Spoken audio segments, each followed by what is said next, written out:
नीचे के वचनामृत बोल नंबर 87 कैसेट नंबर 52 तारीख 25/1/2000 श्री देवचंद भाई।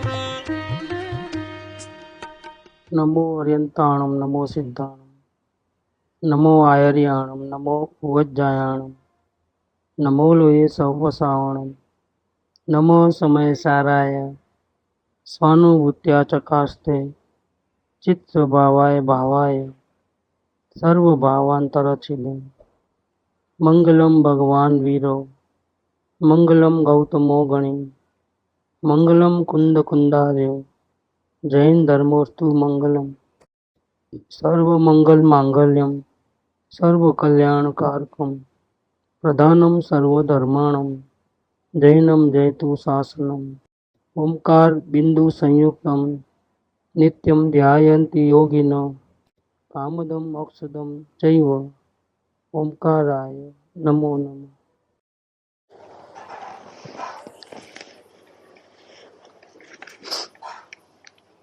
पूज्य बेन श्री के वचनामृत बोल नंबर वापिस फिर से लेते हैं 87 नंबर 87।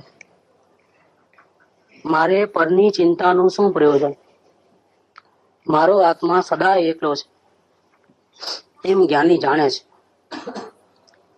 ભૂમિકા અનુસાર સ્વભાવ આવે પણ અંદર એકલાપણાની પ્રતીતિ રૂપ પરિણતિ निरंतर बनी रहे છે। ये ज्ञानी के अंतरदशा की बात कहते हैं। ज्ञानी को आत्मा का अनुभव स्व संवेदन से हो चुका है। और ये अनुभव कब हुआ था कि भावों को देखते देखते सारे भावों की अरुचि हो गई, भाव अच्छे नहीं लगे, दुखदायी लगते हैं, निषेध बढ़ता है, एक भी भाव नहीं आना ऐसा दिल चाहता है, आत्मा का दर्शन हो जाए ऐसा दिल चाहता है। और रुकावट क्या है? अपने ही भाव रुकावट है। एक भी भाव अपने आते हैं तो वो रुकावट। तो इस प्रकार से अपने भावों का अवलोकन करके सारी दुनिया की चिंता नहीं करता है। और भाव आते हैं थोड़े बहुत, वो भी दुखदायी लगते हैं, तो अभिप्राय निकल गया। भाव आवे और हमको अच्छा लगे तो फिर अभिप्राय संसार में रहने का ही है। कोई भी भाव आवे और हमको हटावे नहीं और अच्छा भी न लगे, हटा है तो गड़बड़ है, हटाना भी नहीं है उस भाव को और अच्छा भी नहीं लगना चाहिए। ऐसा अगर स्थिति आती है तो यह अवलोकन से ही चलता है। भाव रहे या न रहे उसका कोई इतना मतलब नहीं है। आवे तो अच्छा नहीं लगना चाहिए और अच्छा नहीं लगे तो भी उसको हटाने का भाव नहीं है, इसका नाम अवलोकन। तो सारी चिंता दुनिया भर की खत्म हो गई और एक आत्म शांति चाहिए, ऐसा भाव निरंतर रहता है। जब ऐसी पोजीशन आई और वेद ज्ञान किया, मतलब आत्मा को देखा, तब आत्मा का अनुभव हुआ। और सारी दुनिया की फिक्र छोड़ करके एक आत्मा को देखने की फिक्र रही, फिर वहां से पलटी मार करके वेद ज्ञान किया, तब आत्मा का अनुभव हुआ। अब ऐसा ज्ञानी को पता चल गया, क्या पता चला?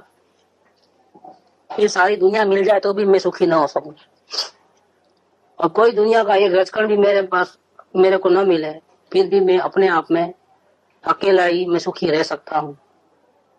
क्योंकि जब आत्मा का अनुभव हुआ और अतिंद्रिय आनंद का अनुभूति हुई, सारे दुख दर्द मिट गए, तब इसको सहारा किसका था? किसका सहारा था? जब अंदर में दृष्टि लगाई इसने आत्मा में, तब इसको सहारा एक ही था। कौन सहारा था? सदगुरु सहारे थे क्या? ज्ञानेंद्र देव सहारे थे? सारे में हेल्प करने आए क्या? कोई हेल्प नहीं किया। सारी ओर से मदद नहीं मिली और अकेला रह गया। जब बिल्कुल मदद लेने का भाव भी नहीं रहा दूसरे से, और नजर सिर्फ आत्मा में गई, तब आनंद आया। ये अनुभूति पर से समझ में आ गया उसको कि मैं अकेले मजे में जी सकता हूँ। किसी और को मिलाया तो शांति तो नहीं मिलेगी। गुरुदेव कहते हैं एकड़े एक ने बगड़े बे। हमारे में वो गुजराती में वो मल्टीप्लीकेशन सिखाते ना, 1 × 1 = 1, 1 = 2 = 2 ऐसा। तो गुजराती में एकड़े एक मतलब एक 1 × 1 = 1 और बगड़े 2 तो 1 × 2 = 2। तो बगड़े का 2 अर्थ होता है, बगड़े को 2 भी बोलते हैं, बगड़े को वासी हो जाना, बिगड़ जाना वो भी बोलते हैं। दो जाति में डबल मीनिंग। तो एक रहता है तो एक रहता है, लेकिन 2 हो जाते हैं तो बिगड़ जाता है मामला। नजर सिर्फ अपने भगवान आत्मा में रहे तो शांति शांति शांति, और अपने आत्मा से हट करके किधर भी और जगह गई तो मामला बिगड़ गया, तो अशांति हो जाती।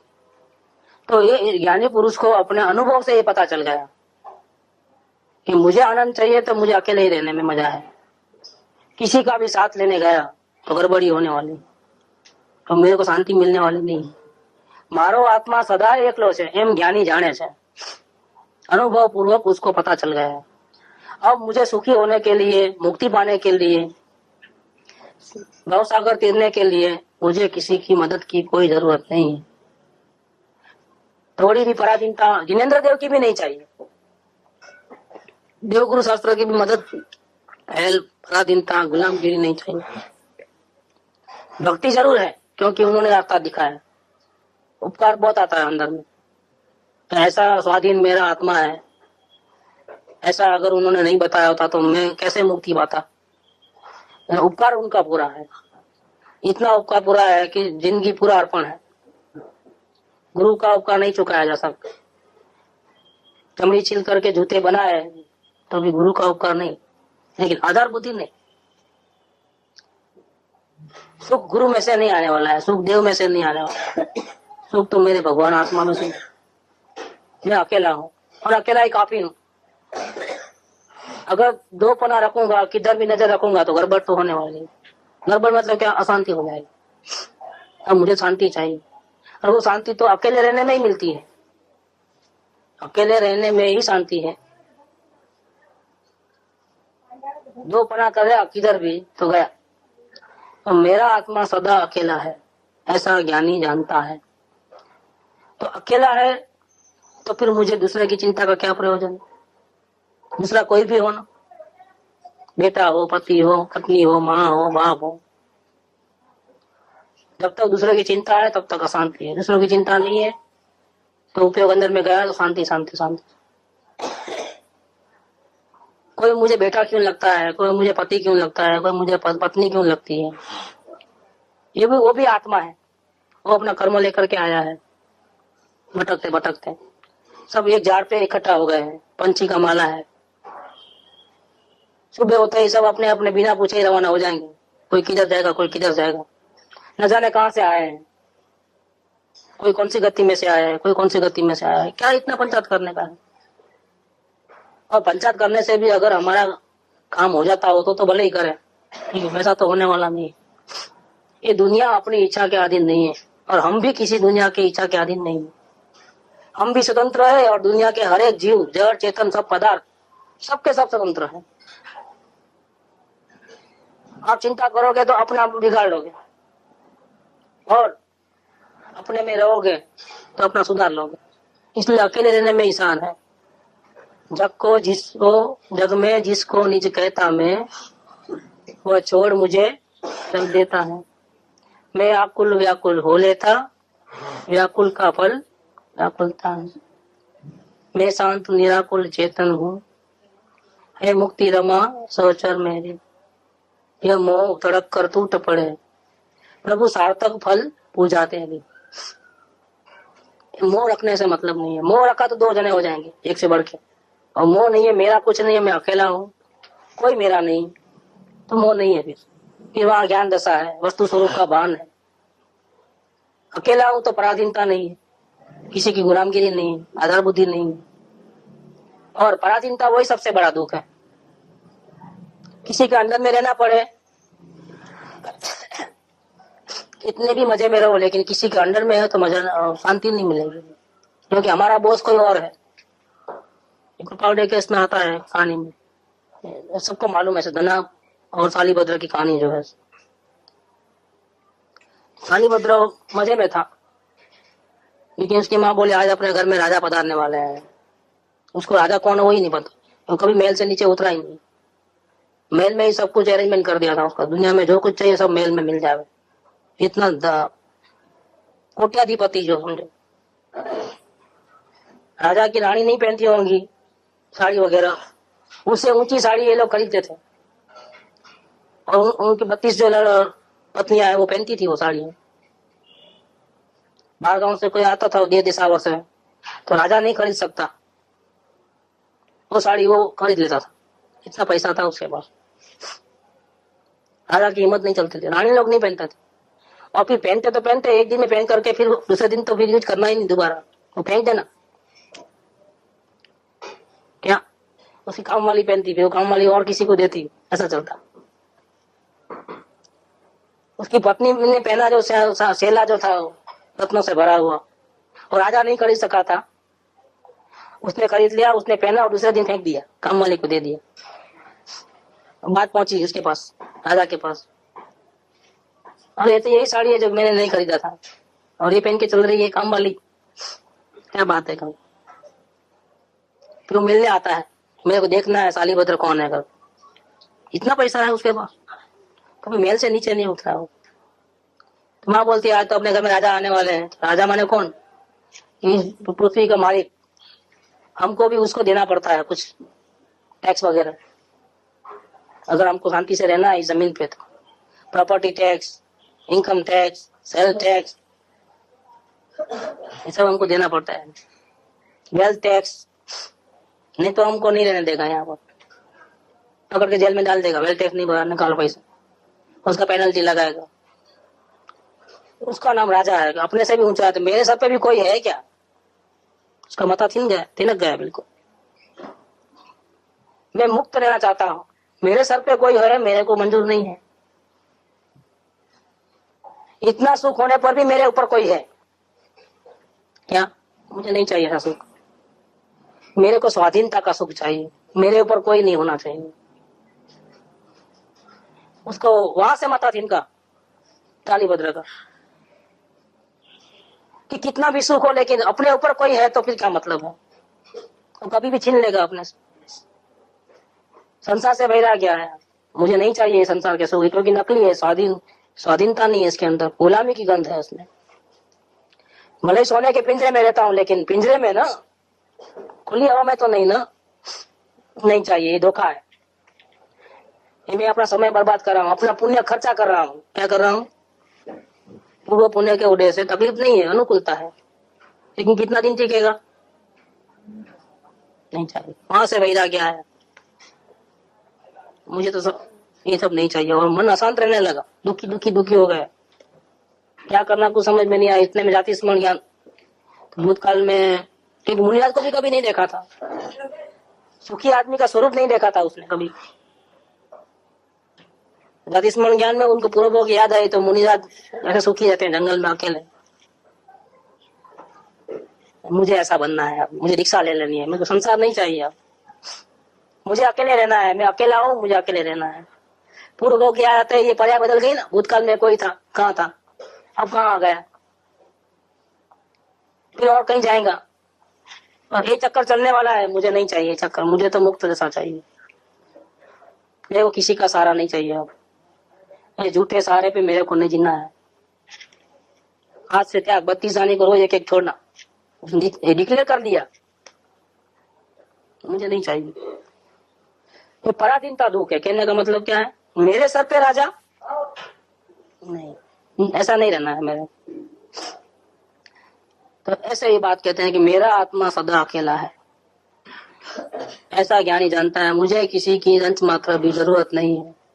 सोगानी जी का सूत्र है, मैं अजरूरियात वाला हूँ। क्या? मैं अजरूरियात वाला हूँ, मुझे किसी की जरूरत पड़े ऐसा मेरा स्वभाव नहीं है, क्योंकि मैं अपने आप में परिपूर्ण हूँ। मेरे में कमी कहाँ है? मैं सिद्ध भगवान से भी अधिक हूँ। क्या? क्योंकि सिद्ध भगवान भले ही पूर्ण दशा में, लेकिन मेरे को सुख दे सकते क्या? मेरा आत्मा तो मुझे सुख दे सकता है।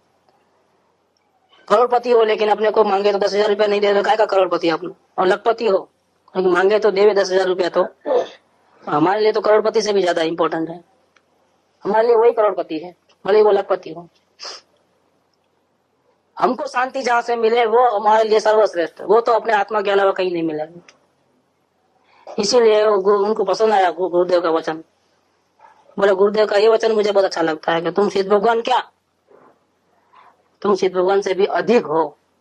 ऐसे तो अधिक कोई नहीं है, सब आत्मा बराबर समान है।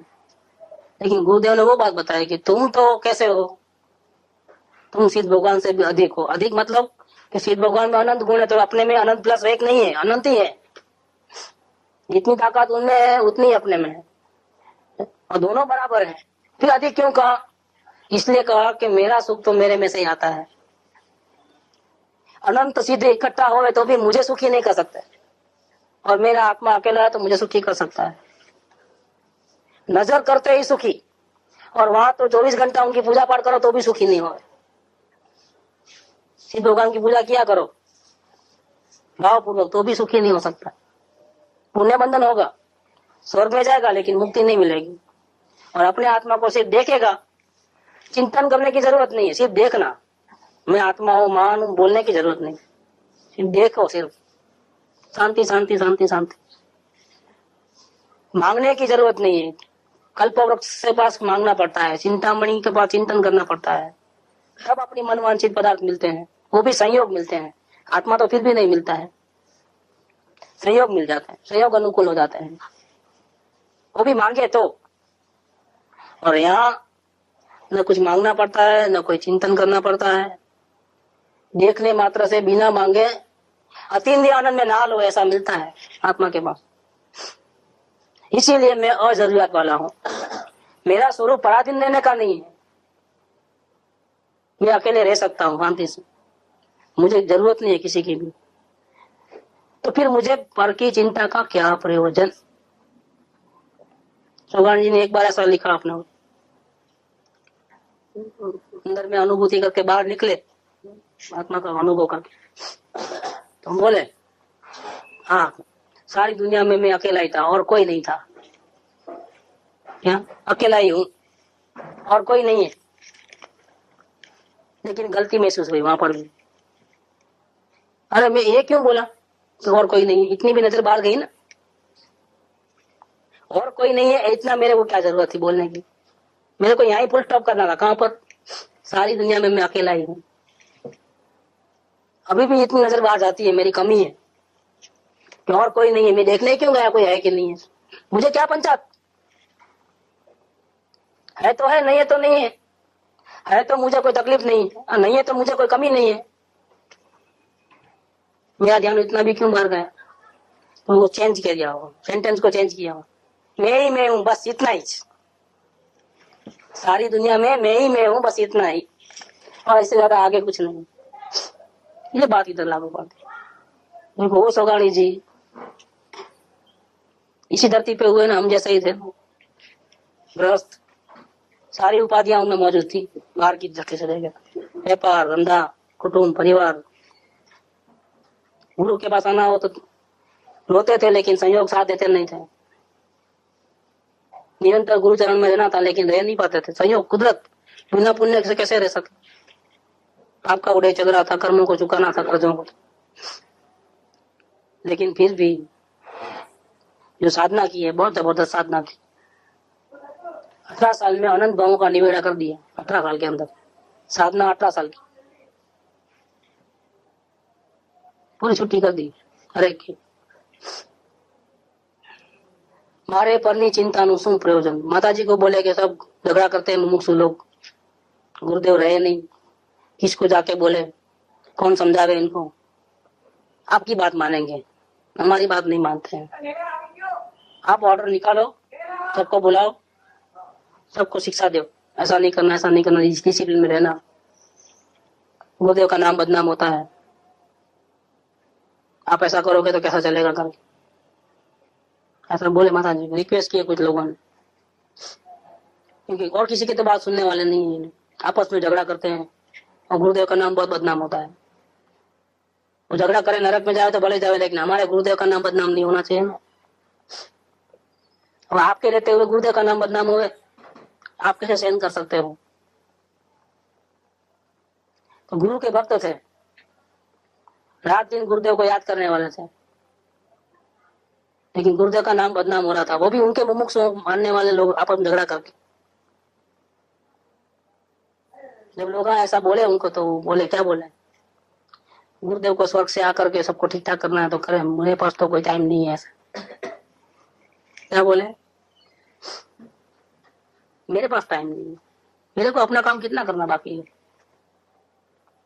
गुरुदेव थे तो 2-3 बार प्रवचन सुनने को मिलता, 2 बार दिन में थोड़ा सपोर्ट मिलता था, अब तो वो भी नहीं। अब मैं थोड़ा भी मेरा ध्यान उधर उधर जावे तो मेरा तो आत्मा मेरे से रूठ जावे क्या, मुझे तो मेरा काम करने से फुर्सत नहीं। ये जो भी गड़बड़ करते हैं, झगड़ा करते हैं, नाम बदनाम करते हैं, तो गुरुदेव को स्वर्ग से आना पड़ेगा। उनको अगर फिक्र है तो भले ही करे, नहीं तो मेरे को कोई फिक्र नहीं है। मेरे को पर की चिंता का क्या प्रयोजन। देखो, एक बाजू गुरु भक्ति जबरदस्त है, दूसरे बाजू गुरु का नाम बदनाम होता है, तो भी मुमुक्षुओं को समझाने का भी भाव उनको नहीं है।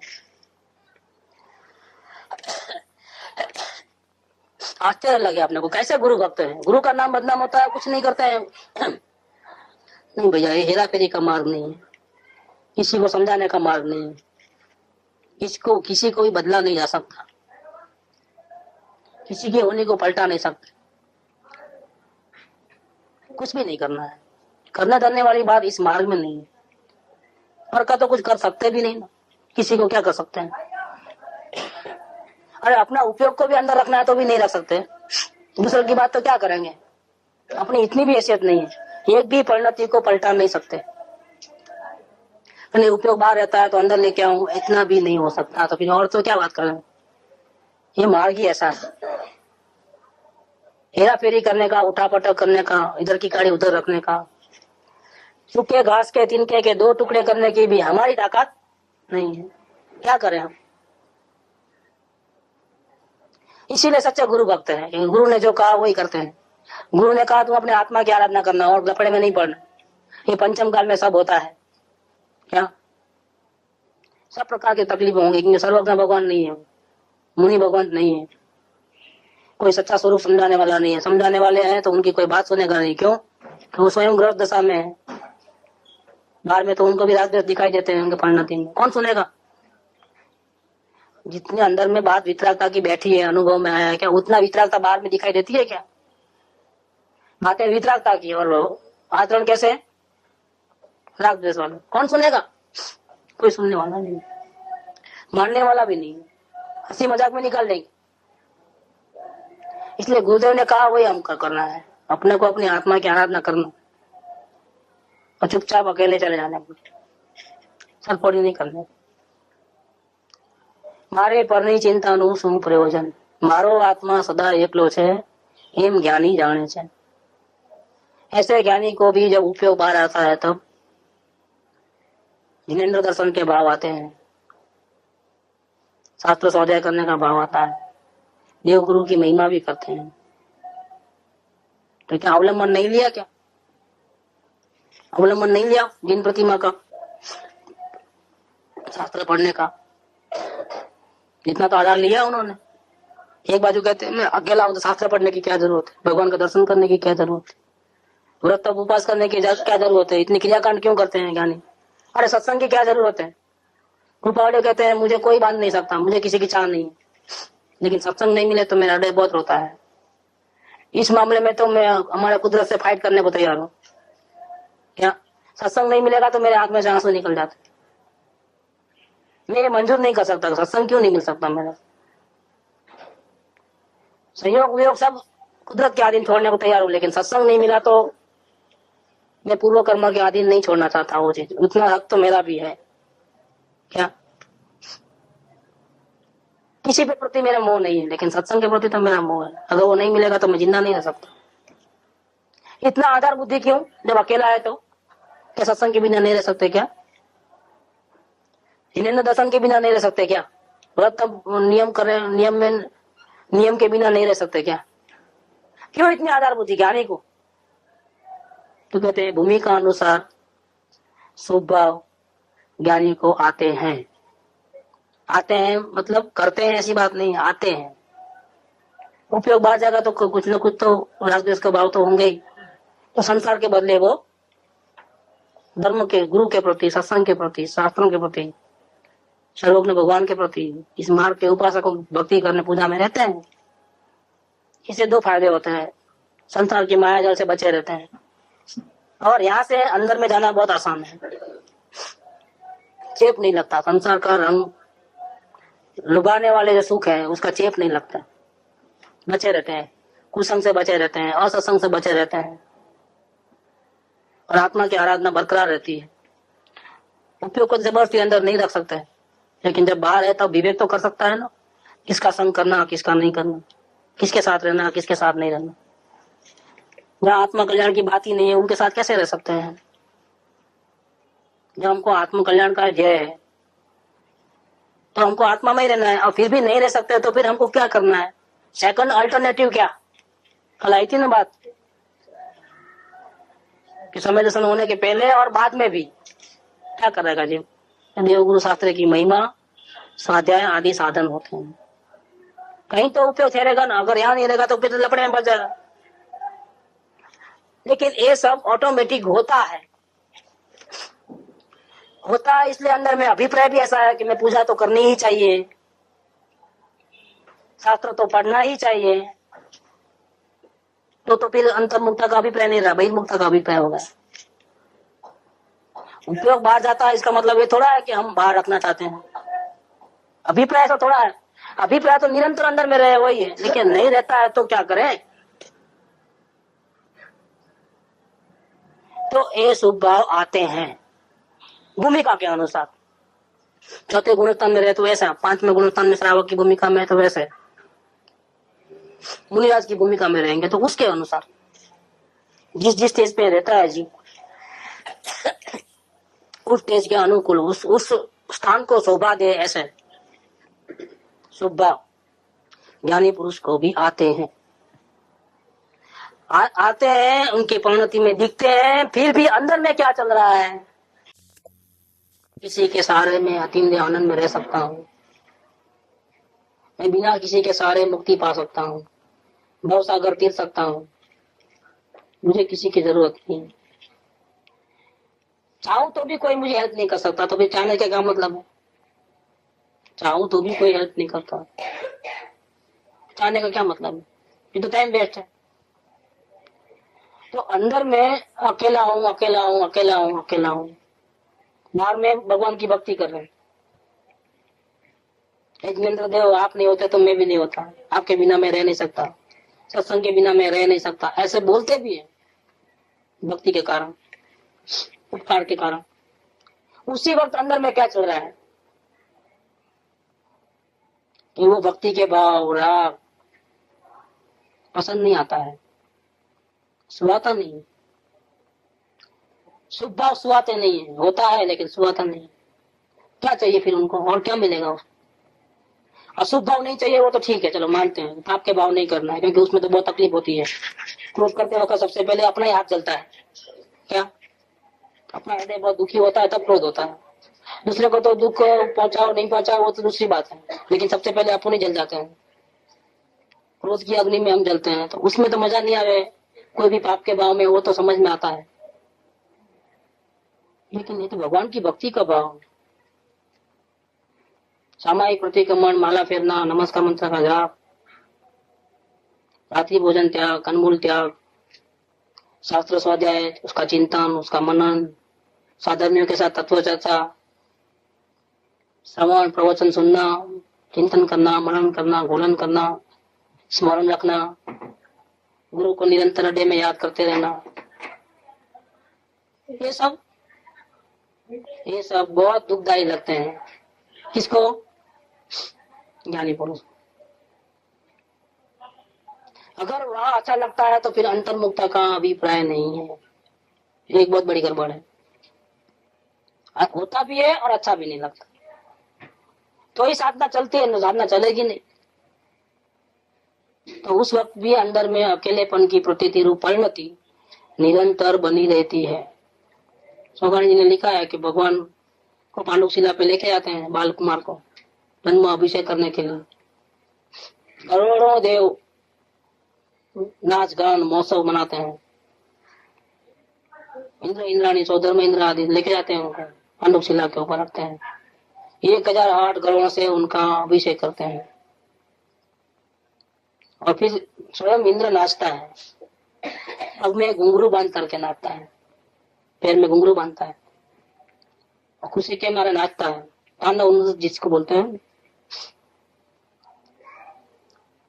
आज तक तो उसने नाच देखे हैं, स्वर्ग में तो रोज नाच गान चलते रहते हैं, गीत गाते रहते हैं, खुशियां मनाते रहते हैं। छोटी सी बात रही तो रोज बढ़ते रहता है किसी न किसी का, रोज मिठाइयाँ खाओ बोले। यहाँ टाइम ही कैसे गुजारोगे, नया नया नया नया करते जाओ बोले। और इसके बाजू वाले घर में उसके और आमंत्रण है, सब जाते हैं क्योंकि टाइम कैसे पास करना, अकेले भी कहाँ रहोगे भैया। और वही चलते रहता है, लेकिन इंद्र को नाचते किसी ने नहीं देखा। अब तो स्वयं इंद्र सबका नाच देखने वाला वही भगवान के सामने नाचता है। सम्यक दृष्टि एक भवतारी, एक ही वो बचा है, एक अवतारी है। पग में घुंघरू बांध करके नाचता है, खुशी खुशी खुशी दिखती है चेहरे पे। सोगान जी लिखते हैं, नाचते नाचते उसको एक खुशी का जो भाव है वो जेल जैसा लगता है। भगवान की भक्ति का जो अनुराग है वो ये अपने सहज अतिंद्रिय आनंद के सुख के सामने कैसा लगता है। बाहर में खुशी झलकती है, अंदर में रड़े रहता है, अरे मैं कहाँ राग में फंस रहा हूँ, मेरे प्रभु से दूर जा रहा हूँ, मेरा प्रभु तो यहाँ है अंदर में और मैं बाहर के प्रभु के सामने नाच रहा हूँ। क्या हो रहा है, अच्छा नहीं लगता है, अंदर में बहुत तकलीफ है। भूमिका अनुसार ऐसा भक्ति के भाव आते हैं, उस वक्त भी ज्ञानी अपने को अकेला, सबसे न्यारा, भिन्न अनुभव करता है। यहाँ पर ये बात सुन के चलो भगवान की पूजा भक्ति करना वो तो है, वो तो नहीं करना। वो स्वच्छंद होने के लिए बात नहीं है, ये स्वच्छंद होने की बात थोड़ी है, ऊंचे जाने की बात है। वितरागता की चर्चा में राग की बात कहाँ है, जहाँ शुभ राग का वैल्यू नहीं है, भक्ति का वैल्यू नहीं है, वहाँ शुभ भाव की बात कैसे हो सकती है। आएंगे तो जीव तो गलत समझता है तो उसको क्या करेंगे, इससे क्या बात नहीं करे क्या। ज्ञानी पुरुष ने तो सब खजाने खोल दिए, अब जिसको जहर चाहिए तो जहर लेगा, अमृत चाहिए तो अमृत लेगा। उसी समुद्र में से जहर भी निकला, उसी समुद्र में से अमृत भी निकला। देवों को अमृत हाथ लगा और राक्षसों को जहर। इसकी अधोगति होने वाली है, उसको तो यहाँ से भी वही मिलेगा। क्या भगवान की भक्ति करने का क्या मतलब है। तब इतना तकलीफ होती है आत्मा को, तो मुझे नहीं चाहिए, तो अशुभ में रहना है। ठीक है भैया, तेरी विनाश काले विपरीत बुद्धि, तेरी मति उल्टी चलती है। अरे हमको तो जब तक मुक्ति नहीं हो तब तक भगवान के चरण में ही रहना है, देव गुरु शास्त्र का साथ नहीं छोड़ना है, वो छोड़े तो भी नहीं छूटना है। बात तो बात, जिनेंद्र वाणी तो अलौकिक वाणी है, उसका मतलब कोई न्यारे न्यारे होते हैं, इसलिए मार्ग समझ में आना मुश्किल है थोड़ा, लेकिन समझ में आया तो लगेगा कि दुनिया सब फीकी है इसके सामने। ये मार्ग ही सच्चा है, अंदर में विश्वास हो जाए, और विश्वास होते ही अपनी काया पलट हो जाती है। जब तक विश्वास भक्ति रहती है, हाँ भक्ति जब वो ऐसा तो लगता है ढेर लगता है, लेकिन जो भक्ति है वो इनडायरेक्टली उसको अंदर आने में बहुत सहायक बन है। तो भक्ति उसको अंदर की चैतन्य की महिमा के कारण भक्ति आई है, चैतन्य की महिमा बनी रहती है। वो स्वभाव भी कोई अलौकिक है, संसार नहीं मिलेगा, संयोग नहीं मिलेंगे, उसके तो अंदर की स्थिति और मजबूत होती है। चारित्र मोह गलता है, गुरु की भक्ति से दर्शन मोह गिरता है, वही भक्ति चालू रहने से चारित्र मोह भी गल जाता है। मूर्ख थोड़े है कि ज्ञानी पुरुष पंच परमेष्ठी की भक्ति करते हैं। आत्मा मिलने के बाद क्या वो करते, क्या मिल गया ना आत्मा, अब क्या है, अब तो अकेले अंदर में रहो, अब किसी के सहारे की क्या जरूरत है हमारा। चारित्र मोह उपयोग पलटाओ, देखो अंदर में जा सकते हो क्या, क्यों नहीं जा सकते अंदर में।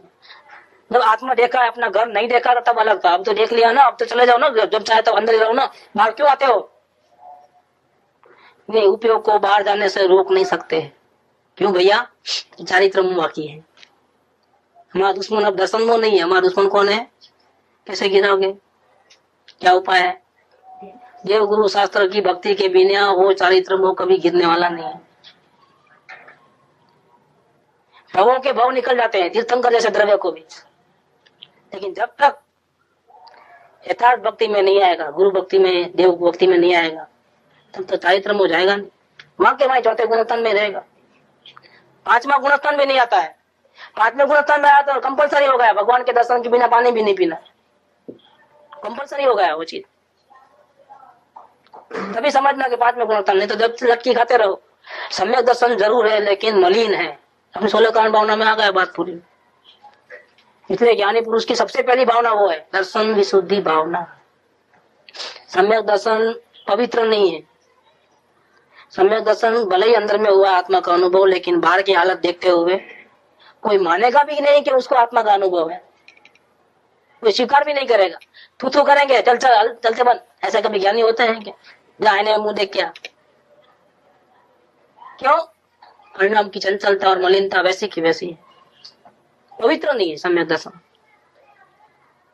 सबसे पहली भावना ही वही है, दर्शन विशुद्धि भावना। 25 प्रकार के दोष होते हैं जिससे आत्मा का अनुभव मलिन होता है, मलिन रहता है। सबके सब दोष निकल जावे तब ये नियम बनता है दर्शन प्रतिमा वाला, और उसको लागू हो जाता है। भगवान के दर्शन के बिना पानी भी नहीं पीना, ऐसा होता है। गांव में मंदिर हो, जिन मंदिर, और दर्शन बिना हम रहे तो विराधना है, और विराधना हमको नहीं करनी है। हमको जिनेंद्र बनना है, हमको आपके ऐसा बनना है, तो कैसे बोल सकते हैं हम आपको जब आप हमारे नगर में मौजूद हो? अरे ऐसा होता है पांचवें गुणस्थान में कि जिस गांव में नगर में भगवान नहीं है, भगवान की प्रतिमा भी नहीं है, यही बात है कि उसका विषय होगा। उस गांव में जाना ही नहीं है, उस गांव का पानी भी नहीं पीना है। क्या ऐसा होता है? श्रावक ऐसे होता है। अभी से पूजा, दर्शन पूजा के बिना रह नहीं सकते। हमारा आदर्श तो वो है जिनेंद्र भगवान। हमको वैसा बनना है तो फिर हम क्यों ऐसा प्रमाद करें? देखो ऐसा रहता है क्योंकि इसके बिना हमारा चारित्र मोह हटने वाला नहीं है। और चारित्र मोह जब तक विद्यमान है तब तक हमारा उपयोग भले ही हमारा है, हमने घर हमारा देखा है, फिर भी हमारा उपयोग अंदर में जाएगा ही नहीं। जाएगा तो संतोष होने वाला नहीं है। जाएगा ऐसा नहीं है, नहीं जाएगा। अंदर में ऐसा नहीं होगा कि हमने कुछ पाया है, असंतोष रहेगा। क्योंकि अंदर में खजाना बहुत है और मिलता कितना है। जाना चाहिए तो भी जा नहीं सकते अंदर लेने को। कौन रोकता है? कोई रोकता नहीं है। अपना चारित्र मोह अपने को रोकता है। वो चारित्र मोह कटेगा कैसे? जिनेंद्र भगवान की चरण सेवा, उसकी उपासना के बिना ये चारित्र मोह कटने वाला नहीं है, मजबूरी है। इसलिए ज्ञानी के अंदर भूमिका अनुसार उसको उनको भी स्वभाव आते हैं, भले आते हैं, लेकिन अंदर में क्या चल रहा है? मैं एक हूँ, शुद्ध हूँ, बुद्ध हूँ। बाहर में तो एक परमाणु मात्रा भी मेरा नहीं है, मैं बिल्कुल अकेला हूँ और मुझे कोई जरूरत नहीं है सहाय की, किसी की। अकेला हूँ लेकिन भगवान हूँ, अमर नहीं हूँ मैं। ये बात इधर चली है 87 के अंदर कि भूमिका अनुसार सुख भाव भले ही आता है, लेकिन अंदर में अकेलेपन की प्रतीति रूप परिणति हर पल निरंतर बनी रहती है। भक्ति करते वक्त भी बनी रहती है। जब वो बोलता है कि जिनेंद्र भगवान आपके बिना मैं कैसे रहूं, उस वक्त भी मैं अकेला हूँ, मैं परिपूर्ण हूँ अपने में। और जिनेंद्र भगवान से सुख मिलने वाला नहीं है, मेरे आत्मा में से ही सुख आने वाला है। ऐसी प्रतीति, ऐसी परिणति उसी वक्त बनी रहती है। ये ज्ञानी की अद्भुत दशा। बाहर में एक है, अंदर में एक है। हाथी के दांत दिखाने के अलग, चबाने के अलग। इसलिए ज्ञानी को समझना मुश्किल है। उनके अंदर में कुछ और रहता है और दिखाने का जो होता है, बाहर का जो, वो अलग रहता है। अगर बाहर से देख करके अगर उनकी ऐसे है करके बोलेंगे तो हमारी गलती हो जाएगी। महापुरुषों आयाचरण જોવા કરતા એનું અંતરંગ નિહાળીને પરીક્ષા કરી વધારે સારું છે। की बात, ये कर्म भोगवे છે છતાં બંધાતો નથી। એક ભોગ ભોગવે છે છતાં બંધાતો નથી। એક ભોગ નથી ભોગવતા છતાં બંધાય છે। કેવી કર્મની વિચિત્ર લીલા છે। આ કૃપાવલીના વચનો છે બધા, એકદમ સુંદર, એકદમ एक एक वचन में तो जाने आखो सार मूकी दो शास्त्रों में। ये बात इधर लिया। अब 88 नंबर टाइम 10:05 कर लेना है, ठीक कर लो। सुख धाम अनंत सुसंत चही, दिन रात रहे तद ध्यान मही। प्रशांति अनंत सुधामय जे, प्रणमो पद तेवर ते जयते। प्रणमो पद